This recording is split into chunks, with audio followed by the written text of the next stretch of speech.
Eliseu Banori é o autor desse livro de contos aqui, ó, Nada é para Sempre. E ele é simplesmente o autor da Guiné-Bissau mais publicado aqui no Brasil. Guiné-Bissau que está aqui, ó, em vermelhinho no mapa. Ao todo, o Eliseu já publicou 8 livros, e o Nada é para Sempre é o mais recente deles, lançado em 2022 pela editora África e Africanidades. Isso é um feito e tanto, sabe por quê? Porque até então, aqui no Brasil, de todos os autores da Guiné-Bissau, o único que tinha sido publicado tinha sido o Abdoulaye Sylla, que é considerado o pai da literatura da Guiné-Bissau. E só esse livro dele aqui foi lançado aqui em 2006 pela Palas.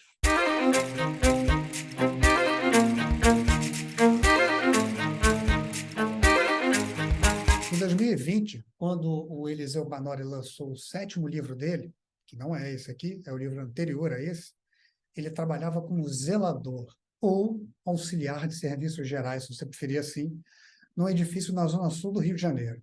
Um detalhe importante, o Eliseu já era mestre em literaturas africanas de língua portuguesa pela UFRJ e também professor de português.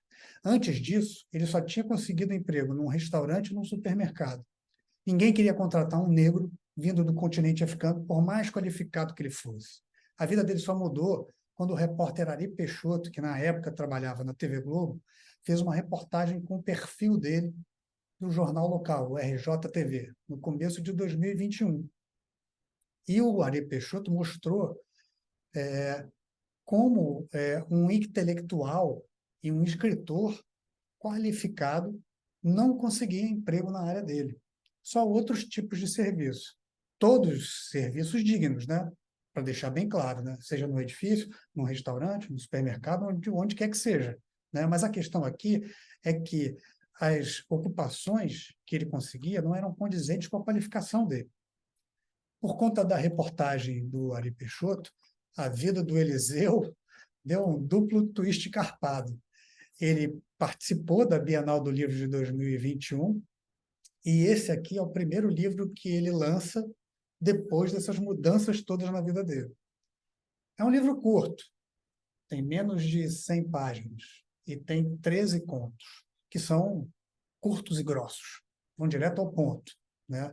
Os personagens se revezam entre o Rio de Janeiro e Chão de Pepel, que é um bairro aqui na Guiné-Bissau, um bairro de Bissau, que é a capital da Guiné-Bissau, e que também é conhecido por ter uma das maiores celebrações de carnaval da África Ocidental. Logo de cara, o livro apresenta um prefácio escrito pela querida Azangeri, que vê reflexos, e eu acho justo, né, do Olhos d'Água da Conceição Evaristo em alguns dos contos do Eliseu. E eu arrisco até dizer que primeiro dia de aula, A Cor é por Dentro, e Dudu, Amigo dos Africanos, talvez sejam os contos que mais se aproximam do Olhos d'Água. Mas o livro do Eliseu, ele não teria sido escrito se ele não se desafiasse a pôr no papel as escrevivências dele. E é disso que se trata, principalmente em alguns contos que se passam lá em Bissau, na capital da Guiné-Bissau. Frederic, meu amigo, e o Antigo Combatente, que é o último conto do livro. Né? E é isso, por exemplo, que o Tony Cheka, um dos principais escritores da Guiné-Bissau, ele chama atenção a respeito, que ele chama atenção na escrita do Eliseu, em Nada é para Sempre. O Tony escreve na introdução do livro que o Eliseu já não é mais um rapazinho, né? E que ele se tornou um mais velho por causa das experiências que ele viveu, tanto lá em Bissau quanto aqui no Brasil. Inclusive as experiências de racismo, que ele descobriu que existia quando veio estudar aqui no Brasil, e que transbordam também para o livro, para alguns dos contos. Por exemplo, O Primeiro Dia de Aula é um deles. E A Cor é por Dentro, como o próprio título já diz, né? São alguns desses contos que extrapolam ou que deixam refletir um pouco do racismo que ele sofreu aqui. Né?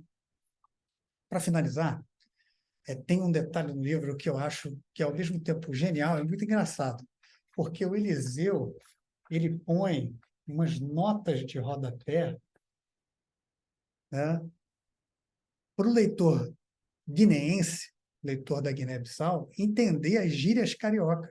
Isso logo no primeiro conto. Todos nós sofremos. Você vai ver isso logo nesse primeiro conto. E ele lembra muito, esse conto aqui, a linguagem do Giovanni Martins, por exemplo, no Sol na Cabeça, né?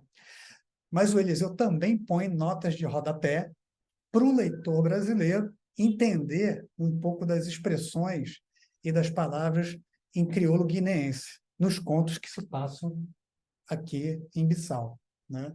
É um livro rápido de ler, mas ele é repleto de experiências bem complexas, que são frutos da escrevivência do Eliseu Banori, da experiência que ele teve lá no país dele, lá na Guiné-Bissau, e dos 14 anos que ele mora aqui no Brasil.